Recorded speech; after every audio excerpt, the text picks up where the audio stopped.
Hello, everybody. Welcome back to Real Talk with Rayne and Gabe.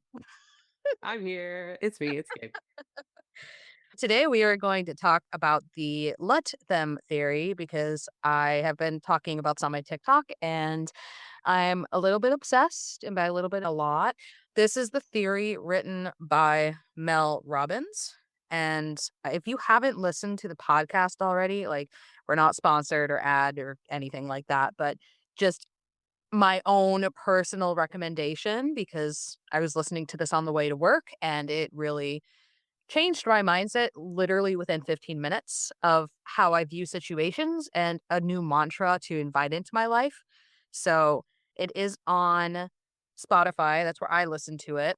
And there's a 15-minute one that you can listen to, which is the Let Them Theory.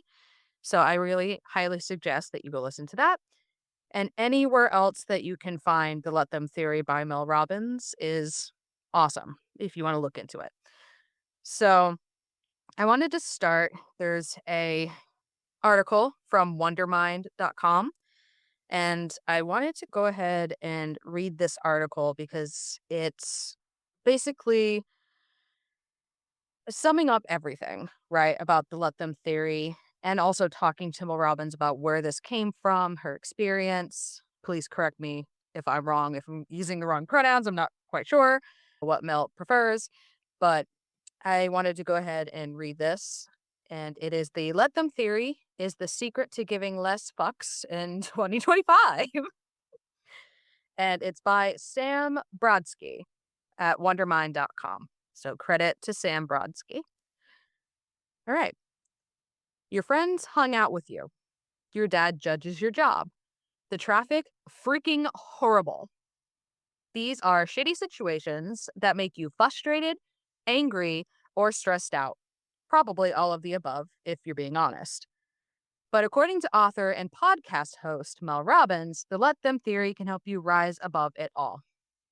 The idea is that what's done is done. Your pals didn't think to or want to invite you. You can't magically change your dad's mind, and you cannot bibbity bobbity boo bumper to bumper delays. But you can talk to your friends about your FOMO, fear of missing out, or prioritize other connections. Focus on all the things you love about your career and use your travel delays to call someone back safely on speakerphone. Sounds simple enough, though there's a bit more to it.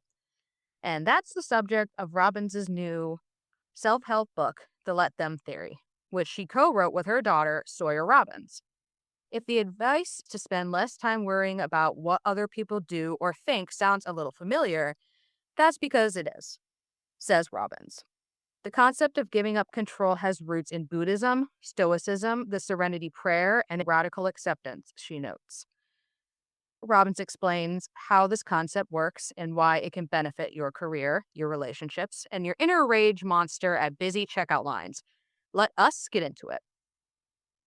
The first question Wondermind asks, what is the let them theory and how does it work? Mel Robbins responds, the let them theory is a simple mindset tool that has two parts. The first part is telling yourself to let them during any moment in life where you feel annoyed, frustrated, stressed out, or worried about a situation or another person. As soon as you say those two words, you are releasing control of what another person thinks, says, does, believes, and feels. Any psychologist will tell you that whenever you try to control something that you can't, it just creates more stress and frustration and anxiety for you. For the first 54 years of my life, I didn't know this. I'm a very smart person, but I had no idea that my attempt to control other people and little things that were happening all around me, long lines of traffic or somebody being rude, drained my energy. Once you say let them, you recognize you can't control what another person thinks, says, or does. Therefore, it is not worth your time and energy to try. Then you say, let me, reminding yourself of the things that are in your control, what you think about another person or situation, what you do or don't do in response to another person or situation, and what you do in response to your emotions. Every time you say let them, It's the ultimate boundary between you and the rest of the world. It is an act of self love and self protection. You recognize that your time and energy is worth protecting. Then you say, let me, and you pull your time and energy back, and you get to choose what you do with it. If you're standing in a long line, they've got one cash register open, and there are five people in front of you, you might feel very angry. And that anger means you just gave power to that situation. But you have so much more power when you say, let them run the store however they want. Let them take some time. And then you come to the let me part. Let me remind myself I can leave. Let me remind myself I can listen to something while I wait. Let me remind myself I could call my grandmother right now. Let me remind myself I could stand here, close my eyes, and meditate for a minute. You have control over that. Next question, Wondermind asks, what about dealing with a boss who's in a bad mood? Mel Robbins says, let them be in a bad mood. And remind yourself that you're not your boss's mom and their mood is not your responsibility. Ask yourself if this is something that's happening this week or if it's who this person is. Because if they're like this all the time, no job is worth coming in and dealing with this. And instead of going home and griping to everybody, it is within your power to find a different place to work. But if you cower to their mood, you give all your power to your boss. And I think the bigger thing is for your readers is learning how to use this around other people's opinions. Next question from Wonderwine is, can the let them theory help you care less about other people's opinions? Mel Robbins says, you will always care what other people think. It is a sign that you're mentally well, you want to belong, and you want people to like you. That's a good thing. The issue is when you give more weight to what other people think than you give to what you think about yourself. You can't control what somebody else is ever going to think or do. People might unfollow you. They might roll their eyes. They might smile to your face and then gossip behind your back. And so instead of trying to gaslight yourself and say, I don't really care what people think, just say to yourself, let them think something negative. The average person has thousands of thoughts a day, many of which they can barely control. And learning to say, let them be disappointed, let them unfollow me, let them think something negative has been liberating because I'm creating space for somebody to think whatever they want. And I'm also acknowledging that I can't control it anyway. The only thing that I can control is what I think of myself. What I found is that the more I just let myself show up in a way that was consistent with what I value and what my goals are, the prouder I was of myself and the less I even thought about what other people were thinking. And here's why. I actually know the truth of who I am. I know what I value. I know what my intentions are. And so even if I do something out in the world that hurts somebody's feelings or they misunderstand something, I just let them and then I let me clean it up because that's not what I intended. But I don't allow someone else's opinion or someone else's disappointment to actually impact how I feel about myself. Wondermind then asks, how can the let them theory help with decision making, especially when you're worried about what other people think? Mel responds, the reason why we don't make decisions we know in our hearts are right is because we're afraid of how other people will feel or react. But most of the time, somebody is going to be disappointed or upset by the decision you make. Your roommate is going to be upset that you want to move in with your partner. Your parents are going to be upset that you want to move across the country or change your major. Your boss is going to be upset if you say you can't work this weekend. I personally believe you know what the right decision is for you. You're just scared to make it because you don't want to deal with other people's emotions. This theory will teach you two things can be true at once. Your boss can be disappointed and you can't take a weekend shift. They deeply respect. Your parents can be upset that you're moving across the country and you can still move across the country. Your roommate can be really bummed and give you the cold shoulder and sulk around for a month and your friendship's going to be okay. Let them sulk, let them be disappointed, let them be upset. Let adults have their normal emotions. Wondermind asks, but what if you're a people pleaser who hates disappointing others? Mel responds, this is something you were probably trained to do during your childhood. Now it's time to fucking grow up and learn to let people be disappointed. Because when you say, let them be disappointed, you're breaking that pattern. You're separating yourself from another adult's emotions. You're recognizing it is not your job to parent other people. Other adults are capable of handling their emotions if you let them. Your mother will get over it. Your friend will get over it. Your boss will get over it. So when you say, let them, you are breaking this pattern of people pleasing. You're drawing a boundary and you're separating yourself from this other person. Then you say, let me remind myself I have one job as an adult to make decisions that make me proud of myself. I'm exhausted from work and I don't want to go to a party with 12 people where we're shouting over the music and I don't even see my friend. Let me decline the invitation and let me reach out to my friend and say, how about I take you out to all the vintage stores we love and out for lunch, my treat, next Saturday? Wondermind says, okay, but what if the person you disappoint doesn't get over it? Mel responds, let them. You get to choose whether or not you're going to give this person time. You get to choose whether or not their emotions are your job. You get to choose whether or not you're going to prioritize this friendship. And so that's why you always have power. Wondermind asks, what's a common mistake that you've seen people make when trying to implement the let them theory? Mel responds, the single biggest mistake people make is that they only do step one. If you don't say, let me, it's very common to feel a little lonely. Let my friends not invite me to brunch. Let my family not return my phone calls or ever make an effort. And then you're going to sit there in your judgment. And that is the biggest danger of this. You have to do the let me part.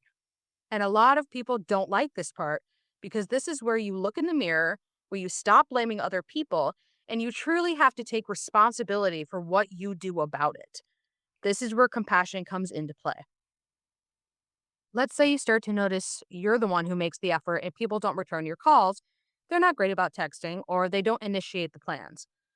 Well, you're going to say, let them, because getting upset and judging isn't going to help you and it makes you stressed. Let them be who they are. They're revealing who they are and what they care about. Now you come to the let me part and you've got a lot of things in your control. For example, let me really look in the mirror and ask myself, what do I value? If you value friendship and family and a social life, then it's your responsibility to create it. And you get to choose whether or not you continue to pour time into the friendships that aren't reciprocal, or if you're going to take that time and go make new friends as an adult. You also get to choose, by the way, to look at things with a level of maturity and grace and say, I'm actually friends with a lot of introverted people or a lot of people who don't have the energy right now to reach out. Maybe my role in our friendship is to be the person connecting. Maybe my role is the glue that keeps our family together. Wondermine asks, what's your advice for people trying to implement this theory into their lives? Mel responds, anytime somebody is annoying you or stressing you out, just say, let them. You're going to feel instant freedom and power. Then say, let me, and remind yourself, I have control here. What do I want to do in response? If you're in a very triggering situation or something that is ongoing, like you just broke up and you're trying to move through heartbreak, you're going to have to say, let them walk out the door, let them sleep with other people, let them move on, let them not love me over and over again. Because the hurt doesn't just go away. You need this to respond to emotions that keep rising up. And the last question from Wondermind is, and any advice for people who are scared to give up control and just let them do their thing? And Mel responds with, I am going to let you hold onto control. Here's why. I can't change you. If it's working for you, keep doing it. But if you're sick and tired of being anxious and stressed out and frustrated and exhausted, this theory will change your life. And this interview has been edited and condensed for length and clarity. So that was the article from Wondermind, and I love it very much. So while I take a swig of my drink, Gabe, what do you think?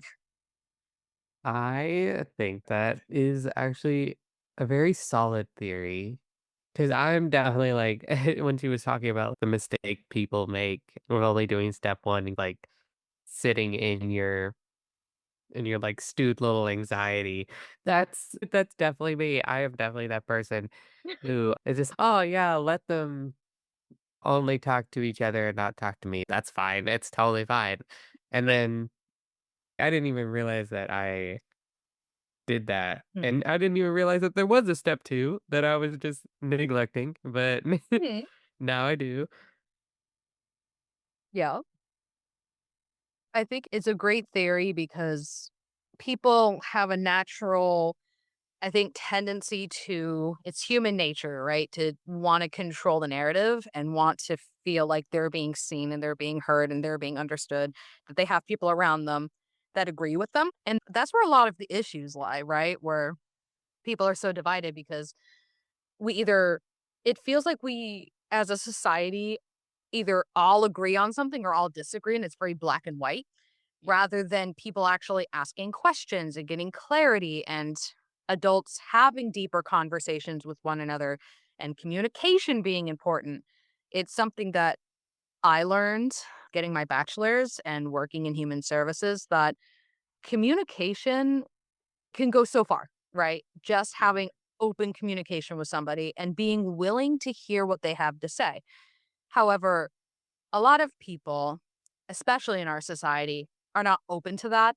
And they're either very closed off because of trauma, they're closed off because of whatever is going on with them.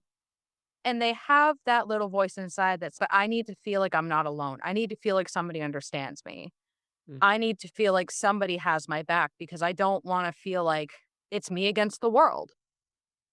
So some people will act out of character and will do extreme things either in the moment or all through their lives in order to fit in with a crowd, even if they don't completely believe in what's being said or done.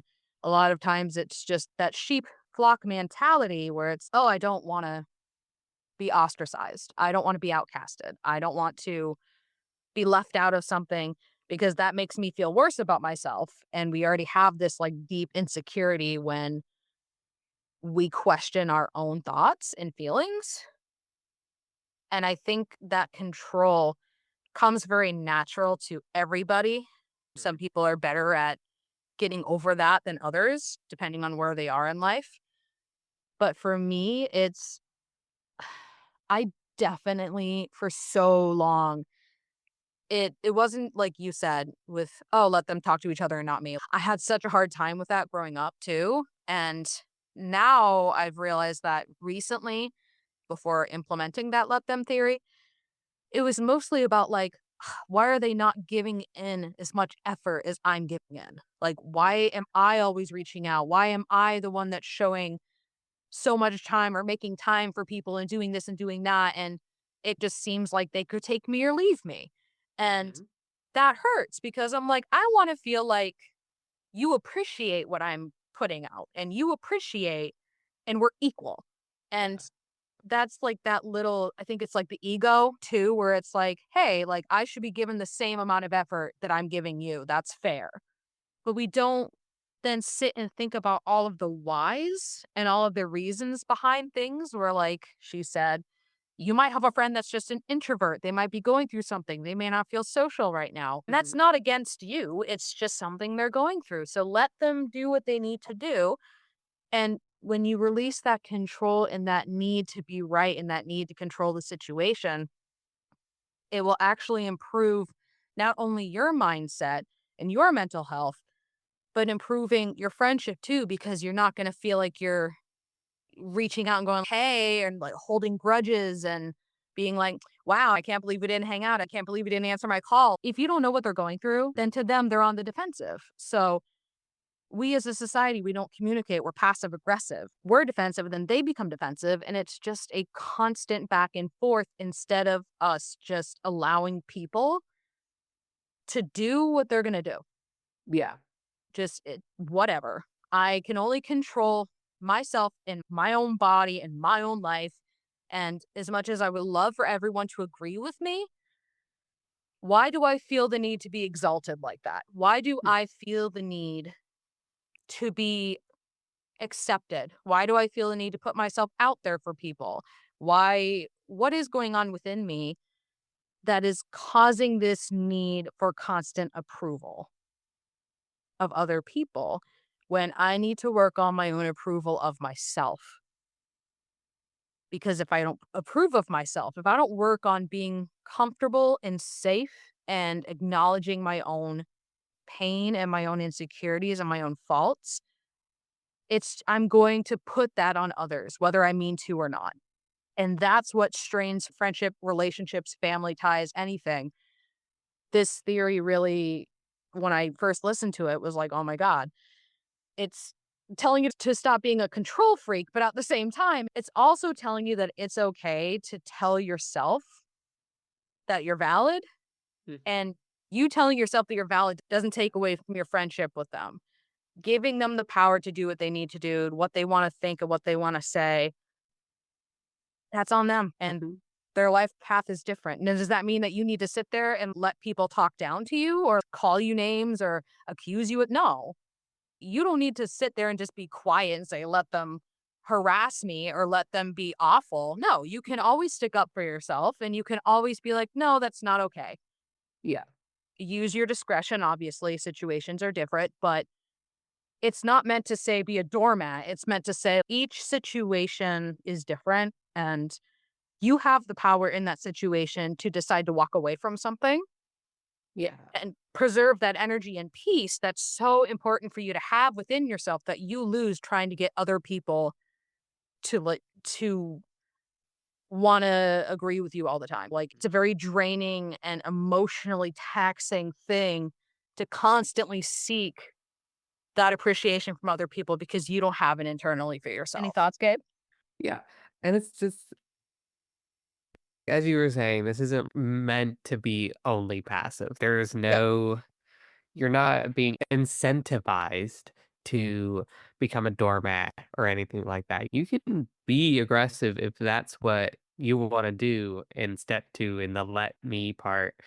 Because sometimes it calls for that. Sometimes you have to do that. But it's the fact that you are no longer giving power to them that's important, I feel, as well as, like, in response for the "let me," because she was talking about how context to the situation can influence the "let me" with the example of the boss either having a bad week or the boss is like that all the time. If the boss is having a bad week, your "let me" could be like, "Okay, I'm gonna let him feel how he's gonna feel, and me, I'm just gonna continue doing my work, I'm gonna keep trucking." But if he's like that all the time, your "let me" could now become, "Okay, I'm gonna let him feel his feelings. Me, I'm gonna go look for another job." And that's you're not being passive, you're not letting that boss walk all over you, you are getting out of that situation the best you can. And I feel like what tends to happen is people do see it as something very passive, but I think it's very important for people to understand that you letting them have their feelings and continuing to do whatever they want to do is not going to negate any consequences that you give them as a result. If someone comes to me, and this is just a personal experience of mine that I'm just going to air out here. Let's say a friend of mine manipulates me and tries to get in between me and a partner because of whatever reason. My response is to be like, okay, they can feel how they feel. They can feel jealous. They can feel insecure. They can be angry at me for not giving them enough attention in comparison to my partner. That's a valid feeling to have. And the response is because that person was so toxic to me, my response was to drop the relationship with them. I didn't do that in the most healthy way because I just ghosted them until they stopped talking to me. But the point is, it's like that wasn't a passive response. I didn't continue to be friends with them. I didn't continue to play ping pong between my partner and my friend. It was very much like, this is the consequences of your actions, and sometimes Right. it can be harsh, and sometimes they can be passive, but the crime's gonna match the punishment. That's just how it's gonna be, so if someone is like being a fucking asshole and harassing you at work or just being a fucking dick, Mm, it's totally fine for you to be like, okay, you can be an asshole to me, you can hate me all you want, but there's a line in the sand. And if you start crossing that line, consequences are going to start wrapping up. But because again, we talked about this episodes, but the internet is going to hate on people for any small little thing. And you can either decide to be like, all right, whatever, it's this small part of the internet, it's just words. But when those words turn into harassing people in person or doxing people, that's when you get the police involved. That's when the let me becomes let me get the police. yeah, So it's not passive. It's not meant to be passive. It's not meant to be just let them do their thing and I'll be over here. You can still do something if someone is talking to you. Say, for example, I'm on Twitter. I make an art piece. I post it, and everyone's, "Ah, shitty art. Ah, the anatomy's wrong. Oh, I hate the colors." I would take those I would be like, "Okay, they're allowed to hate my art. That's fine." But yeah, I would look at those comments and I'll be like, "Okay, this guy was a dick to me. I'm gonna block him." yeah, Or it's, "Oh, that's actually a valid critique. Let me right, relearn my anatomy. Let me see what I can do with my colors." Like, there's the power is now on me. I'm not doing it because I wanna appease them. I'm doing yeah, it because I want to do that. I don't have to relearn anatomy. I don't have to study up on color theory if I don't want to. mhm, That's totally up to me. I could be like, "No, your critiques aren't valid. I'm gonna ignore you." People like to think that critique is something that you have to take to heart all the time. Like, in art school, we would have in-person critiques, and a lot of people would just be like, "Oh, it's great. Oh, it's perfect." And I'm like, "We're in art school. I need something more helpful than this." Because you don't have to accept every piece of critique thrown your way. Because sometimes someone will be like, "Actually, I think you should use blue instead of red." And I'll be like, "Actually, the red is symbolic. So I yeah, appreciate that comment, but I'm gonna keep my red. mhm, Thank you, though." Like, you can have other people's opinions, you can have other people's critiques, and you decide what you're going to do with that critique. You can be like, "All right, you like it better in blue. I like it in red, so I'm gonna keep it in red." I feel like that's a lot of things that this theory brings up is just that can be applied to all different facets of life with critique in a job, friend relationships, romantic relationships, just interacting on the internet, to be honest. Because, like, you're gonna encounter people that have different opinions or that hate you because you exist, mm, and you just have to let them. yep, And then you have to decide what you're going to do in response to that. Are you going to block them? Are you gonna never talk to them again?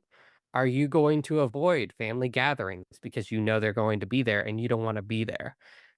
Like, there are different ranges of response, and only you can decide what that response would look like and warrant. And then they get to decide as well, because in this theory, they also will tell you, they're like, "Okay, you have your opinion, and I'm gonna respond to it." It's a loop of communication, as you said, it's just nothing but communication, nothing but response, but let thems and let it'll decide relationships. It'll help relationships.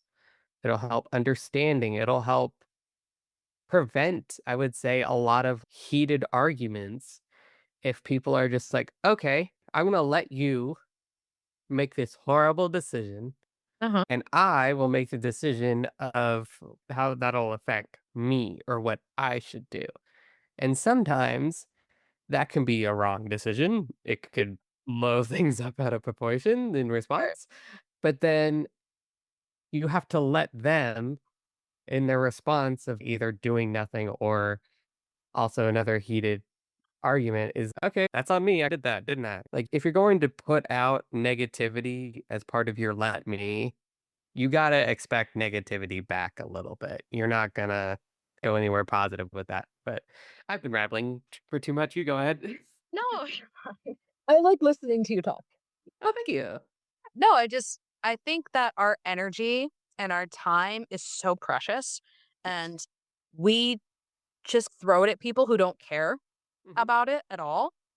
And I think that we need to get back to the spiritual aspect of preserving our energy, preserving our time for people who are they don't necessarily need to reciprocate the same level, but at least people who show up for you, at least people who are showing an interest in having a friendship, who are still reaching out and saying, "Oh, hey, I'm sorry I didn't respond, blah blah blah." I have a friend who I've been friends with now almost 20 years. Oh god, I'm That was when you were, like, what, 26? no, what are you calling me 46? No, you're right, it was when you were 30, right? I'm 33, Gabe. I know, just Okay, so everyone's aware. let Let Gabe me call me old. It's fine. and not I choose not to give you my energy. Anyway, what's your "let me" response then? my let me is let me ignore that comment and not let it affect my mental health. No, but I've known this person since I was in high school. And so I'm 33. We met when I was like 14. We don't talk every day. We used to when we were younger, but we don't talk every day. And it's not so sometimes like I'll reach out to him and be like, "Hey, can you look this over for me? Hey, can you review this writing that I did?" And we've just had a very strong friendship where he's like, "Yeah, sure, I'll look into it after work." And we don't have to talk every day. He never feels like it's me taking advantage of him. He calls me and he says, "Hey, I'm looking for a new job. Can you be a reference?" Sure. We haven't talked in 3 weeks, but it's still, we know that we're there. And we have that core foundation as well that we know we can call on each other no matter how much time has passed. And that's not necessarily either one of us not putting in effort. It's just life sometimes gets in the way. And it's situations like that where if you're not talking every day, that doesn't necessarily mean that your friendship isn't strong. That doesn't Mhm. mean that anything is drifting apart between you two. That's where communication comes in. But if somebody is genuinely trying to hurt you, trying to put negativity into your life, trying to harm your character, people around you, that's something when it is valid enough and powerful enough. It is very powerful for you to say, you know what? You no longer have access to my energy or my time. I don't need to fight you. I don't need to argue with you. I don't need to do anything. If you're doing something wrong that I need to address, sure. But within whatever the situation calls for, like you said, if authorities, all of that stuff, it all depends on the situation. But Yeah. if it's just somebody at work, friend trying to start drama, it's so valid and so empowering for you to just be like, okay, thank you for showing me that. I have no ill will towards you. I'm no longer going to accept you into my life. Yeah. And that's totally fine. Or somebody who I had a bully who came to me. I don't remember. I might have talked about this on a podcast recently, but my memory is terrible, as I've said. Really, I don't know what the issue is, but it's just very bad. But I had somebody who I was friends with from, oh God, I think we were friends from sixth grade to eighth grade. And then we went into high school together. And she got involved with the wrong crowd, and she went from being a best friend to being somebody who was part of a group that was sending me death threats, that were sending horrible things in my locker. It got to a really horrible extent where at some points I didn't want to go to school because and it was all a thing where they wanted to look big and bad. Like they were this Mm. group on campus of high schoolers who were so cool. And if you were against them, then we were going to mess you up. In hindsight, as an adult, I'm like, this is stupid. As a kid, I was terrified and I was so hurt beyond belief that this is somebody that for 2 years prior, I lived right next to. We hung out almost every day. We were so close. And just like that, it changed because they wanted to be accepted into a cool group of people. And so they were contributing to that. And it contributed to the point where one day she came up and she was like pretending like she was going to fight me physically. And I did not make the situation better. I was a little bit of a shit. And she's like, you don't know how bad I want to slap you right now. And I literally, I kid you not, leaned in and went, okay, right here on my shit. Wow. And I'm like looking back, girl, what are you doing? Did And she she, do it? no, she got upset. She like screamed and was like, I hate you, and walked away because I called her out on it. Yeah. And I was, because I knew her so well that I was like, one, I could toss you like a frisbee, like, girl. But also, two, she's not going to do that. And it's all for looks and it's all for the clout, right? Yeah. It was all based on like rumors that were starting within the group that she believed in that she didn't even want to talk to me about. She just wanted to believe what people said about me and come up and act like she was going to beat me up. Yeah. And I was like, okay. And she didn't do anything. The teacher came out, told me to come into the room and was like, you don't need to be dealing with this.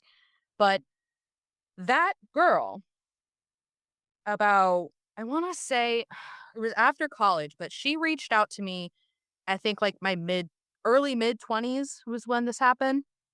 And she reached out to me on a game that we used to play together that I was still on. I don't remember what it was, but it was like a chat that she sent Mhm. me.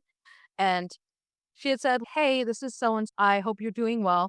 I just wanted to say that I've been doing like a lot of thinking. I've been really trying to be better about myself as a person. And I wanted to acknowledge how much I hurt you. And I want to reach out and just say that I'm sorry. I don't expect a response. I don't expect forgiveness. I don't expect anything like that. And, but I just wanted to say that I'm sorry and you didn't deserve that. And I responded to her like, I appreciate that apology. And I acknowledge that obviously we both had things that we did wrong in the relationship. We were dumb kids. And it's not negating anything that happened or any behaviors that either one of us did when we had arguments.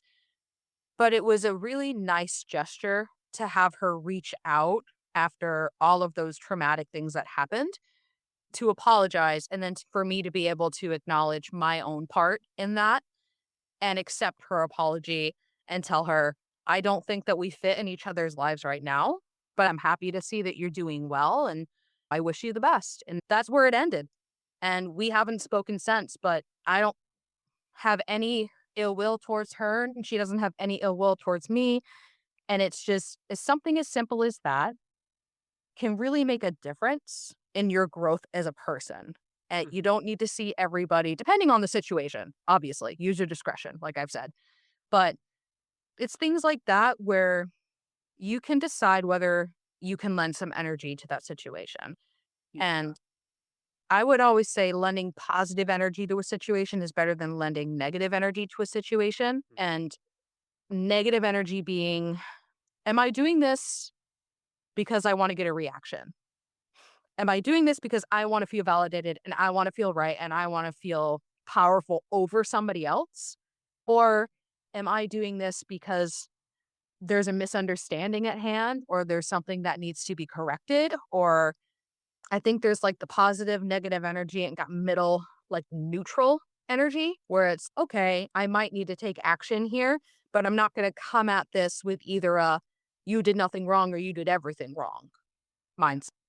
It's coming at it from, okay, I need to address what you're saying and what you're doing, and this needs to be corrected. And then they can choose however they want to respond.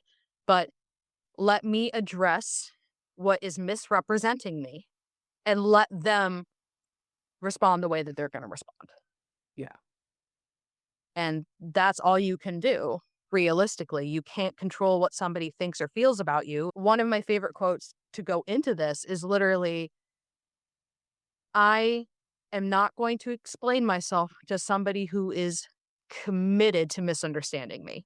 Yeah. There's no room for conversation here. There's no room for communication here. I am not going to keep comments on my channel that are just randomly horrible things being slung at me because my channel is a safe space and a positive space for myself and the people around me to celebrate our creativity and our talent and to learn and grow as people. That's what I want from my channel. And so if somebody's coming in and just calling me a horrible name with that's has no merit, no nothing, d- delete. No, get off my channel. I'm not going to give you any energy to that. You don't even deserve to be on my channel if you're going to come in and just start negativity for no reason. If it's, I've had people comment on my covers saying, "Oh, your voice sucks. I hate your singing." And I'm like, I'll leave those comments up because, in a way, it's like I can respond to that and offer a model of how people can respond in those situations. Like with my therapeutic background, a lot of times what I like to do as well is modeling behavior that I hope to see in other people that I've learned for myself works better. So I appreciate your feedback. My voice is not for everybody. I am sending you love and light. That's it. And usually, when you respond to something negative like that with positivity, a lot of times people, a lot of times, not all the time, but a lot of times people will take a step back and be like, oh, wait, like I look like an asshole now. Yeah. And it's that the introspection of, I think that's the right word, of being like, okay, why did I say that?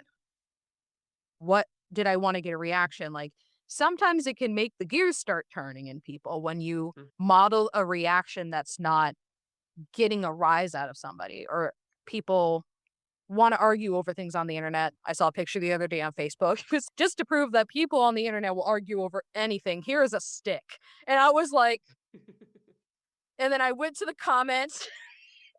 It's just like, they were like, That's obviously a branch. No, that's a twig. No, and I was like, oh my God. Like, but it's so true. Yeah.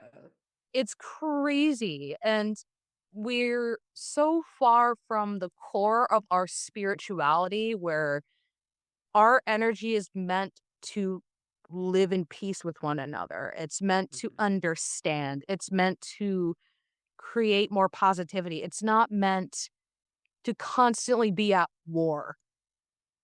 The only way that peace would ever be an option is if we all became more spiritually in tune with ourselves. And I'm not saying like you have to practice any kind of belief or any kind of religion. I just think that the open mindedness and the communication of society, it's so severed at this point. And that's why there's so much drama and people always being trained as they grow up on the internet to compete with one another instead of being happy for one another. Somebody did something amazing and followed their dreams, but they met their goal before I did. Oh, I hate them now. Why do you hate them? Why not just be happy for them? Like, you're putting out positive energy to be happy for somebody and seeing them happy.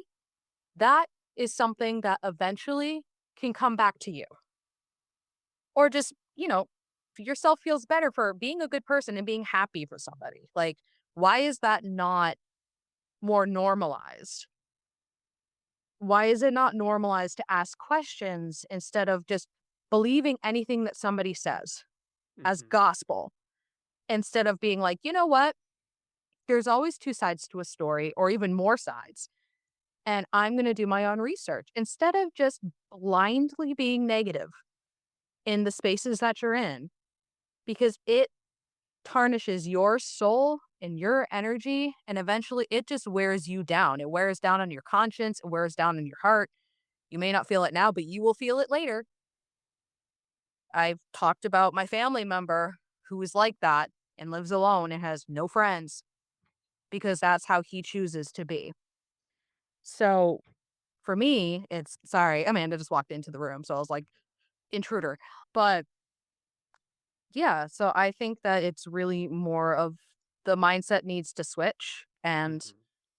people need to be open to other people's feelings and opinions without seeing it as competition. Yeah. Do you have anything to add to that? To that, I like because I totally agree. with your point, and I totally, like, because I agree, a lot of people just carry this jealousy, carry this hatred towards somebody, and so that makes them influence their actions in response to how they are.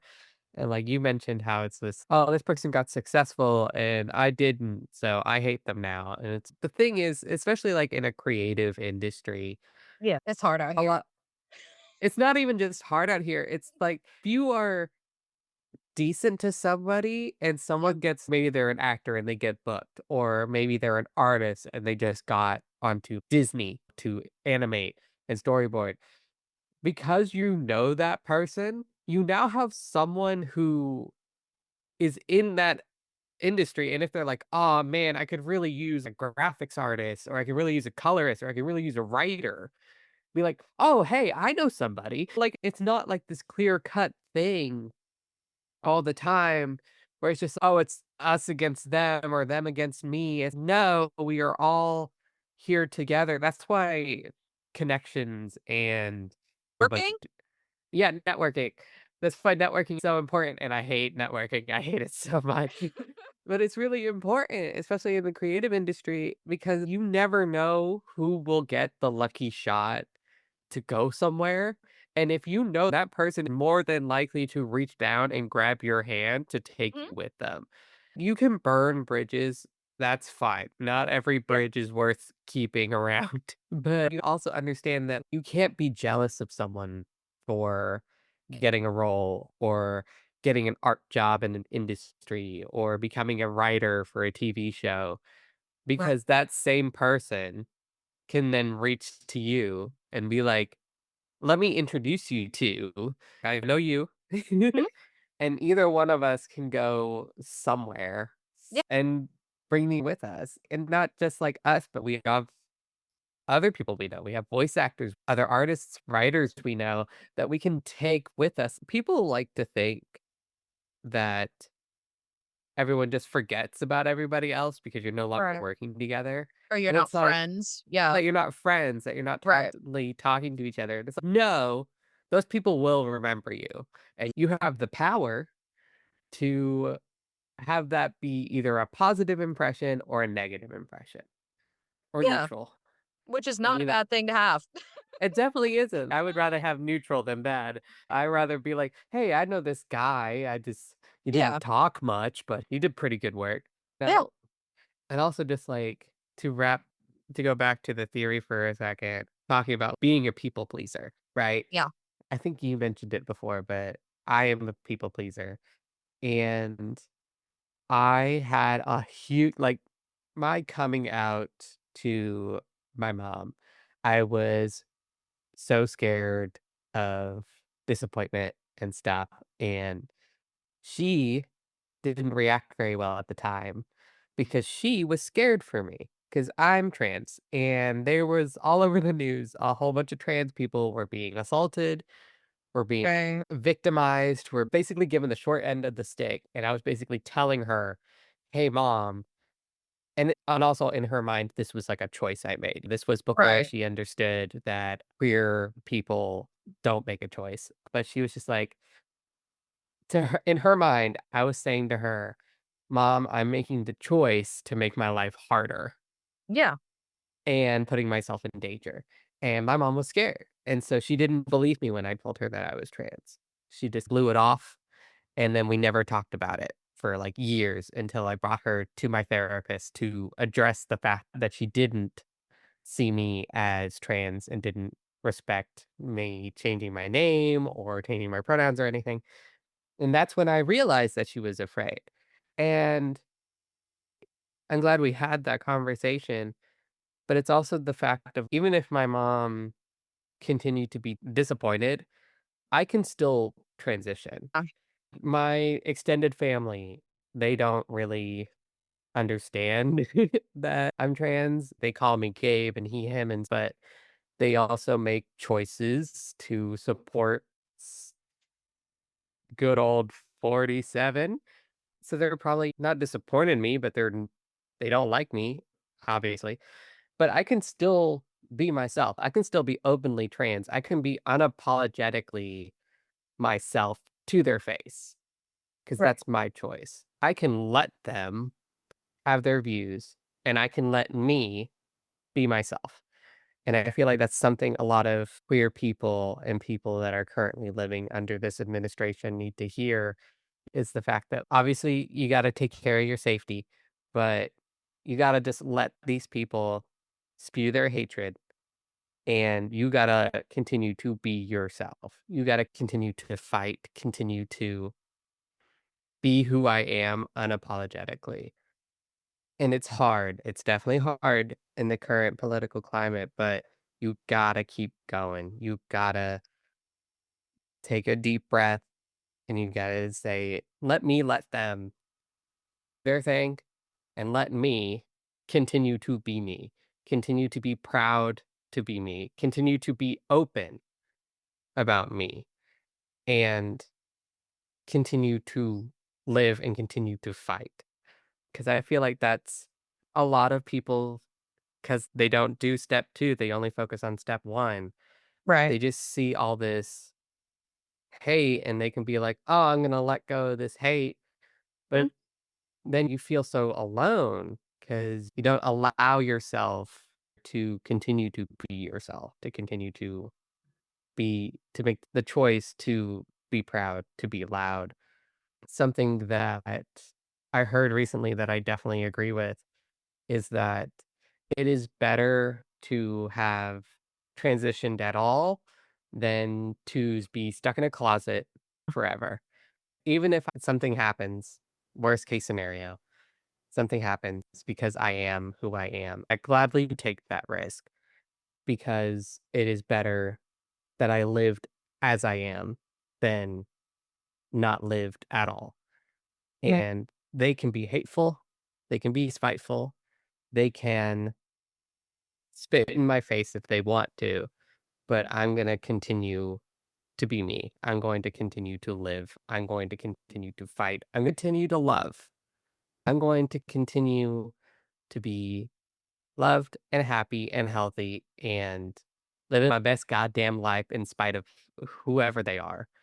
It's not just like bigots. It can just be people who just don't like you. Yeah. They can just hate you because they can hate me because I like mayonnaise and be like, oh, that's a disgusting condiment. Why would you like it? I don't know. I like not dry sandwiches.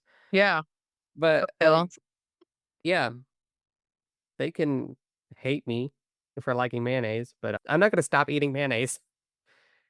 That's and how there's I see levels the too. there's levels too, where if they're hating on you for something so minute, like Yeah. mayonnaise or who you are as a person or any minor Mistake. mistakes. Normalize letting people grow from their mistakes and not constantly holding pasts over their head. If they're willing to grow as people, we should Mhm. give them the space to do that.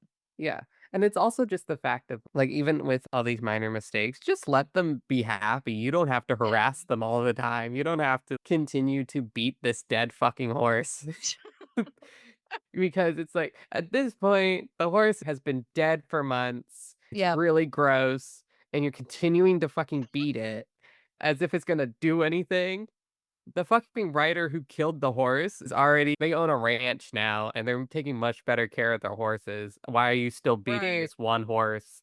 That's no. Obviously, the levels come into play too, like depending on Yeah. what kind of mistake it was, like, Yes. and normalizing taking accountability of, oh, yes, I've made mistakes and I'm trying to work on them and be better as a person rather than just this defines me forever. No, it doesn't. Yes, And exactly. unless you're doing something truly like you're committing a crime, then you go and there's a whole other side of things.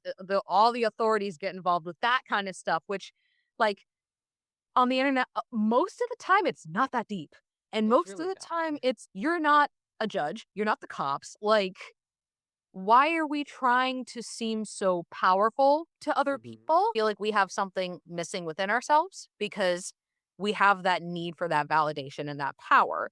When in reality, the power is simply you just letting people be who they are and taking a step back and learning that you cannot control Yep. what happens, what they do, what they say about you. You can control how you act. You can control the energy you put into the world because it doesn't matter how old you get, you will learn new life lessons until the day you leave this earth. Yeah. You never are too old to learn.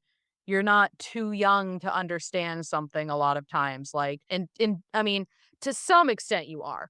But in terms of, like, you're never too old to start over and to make yourself a better person. It's not too late for you to take the mistakes and the challenges that you face and turn them into something beautiful, turn them into something that helps you realize, wow, this is where I came from and this is where I'm at now. Yeah. Like, that alone is something to be super proud of. And again, it's like the levels of, if this is something that needs to be dealt with outside of the internet, it will be in real life where real Mhm. consequences are. We're talking about the little things on the internet, like drama channels, like things like that, where we don't have all the information. We don't really know what's going on, but it gets sensationalized and people get villainized and people have these real moments of being harassed and not able to live their life. And it's just, I think we all need to just get to a more compassionate place. Like, I always say that, and I know it may not even happen in our lifetime, but my hope for humanity genuinely is that as each lifetime passes, we become more accepting of one another and we call out the things that need to be called out Yeah. and not just doing it for views or doing it for feeling accepted by people. Like, Yeah. you don't need that. You, as your own person, listening to this podcast, you know who you are as a human being. You know your heart, your soul. You know that you have the capacity to change your own behavior, and you don't need to do it for anyone else other than yourself. You don't need to prove it to anybody. If you want to make a change and you want to genuinely be a better person, do it for yourself because that is the most rewarding thing that you're going to feel. I was at my lowest point last year, and from that lowest point, I have been going straight up ever since.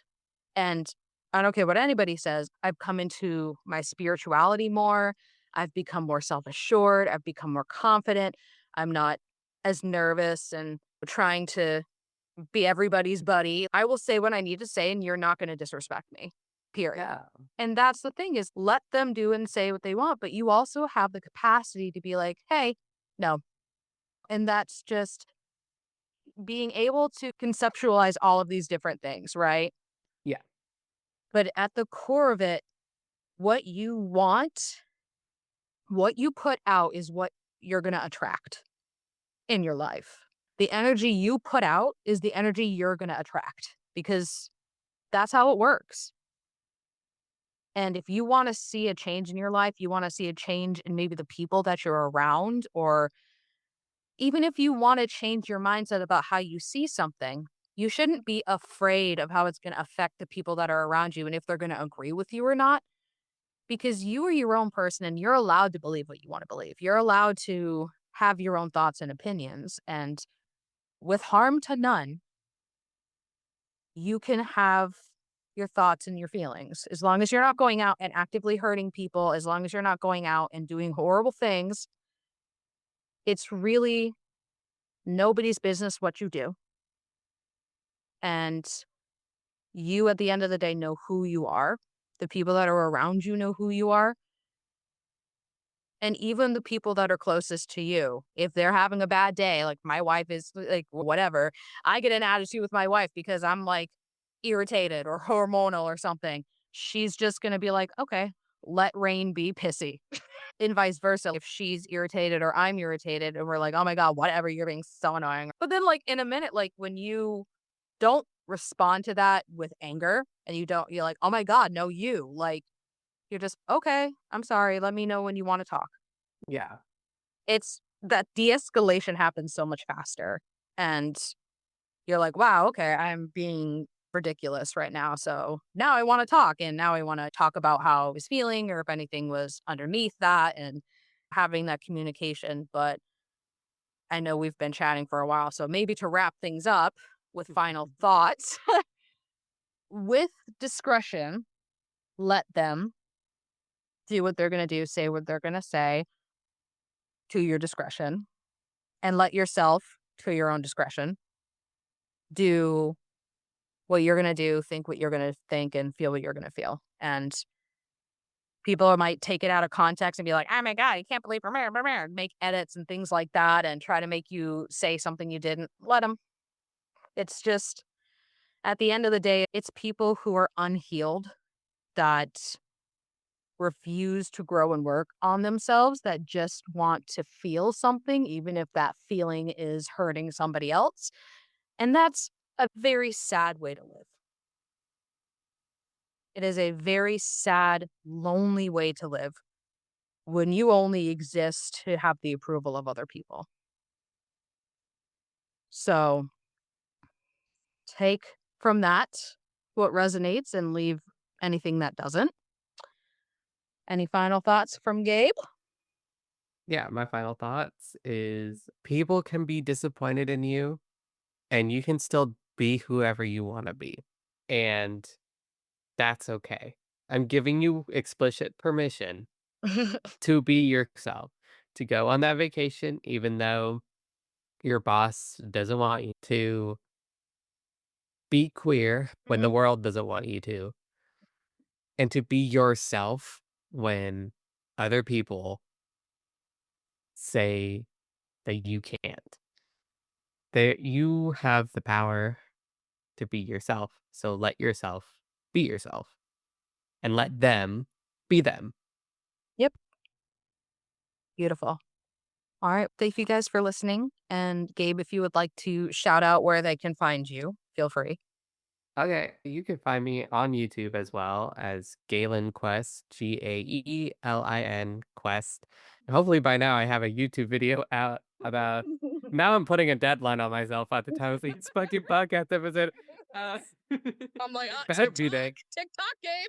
Honestly, Rain, you gotta keep me accountable. Anyway, Okay. I'll have a YouTube video out called OC-tober, where I go over my OC-tober attempts of 2023 and 2024, even though it's 2025. Hey, I tried one of those fucking art challenges. You should be proud of me. Yeah, I'm proud of you. Oh, thank you. But yeah, you can check me out. Also on YouTube, I do art and stuff, and I do this podcast, and that's basically all I do. All right. Guys, go check out Gabe. His art's amazing. And feel free to leave a comment, subscribe if you're listening to this on YouTube, or follow and favorite if you're listening on other podcast platforms. And yeah, thank you for being with us. I'm going to plan on uploading, I believe, 10 of these episodes for the first season. So once that 10 is done, I'll try to gauge and see how everything is doing and if we're going to continue or not. So if you like these podcasts, please let me know so that I know if you want me to make a season two. So Please like the video. I don't want to be out of a job. This is the only thing I got. This. this is just for fun. Yeah, it is. Yeah, no, I'm not being paid at all. This is for funsies, but I do doing it, so maybe you guys should Like it or whatever. If he wants it, it's fine. I'm like, ew. please. On a serious note, thank you guys for listening, and we will be back with another podcast soon. So take care of yourself, drink water, and put out positive energy into the world. All right. Bye. Bye.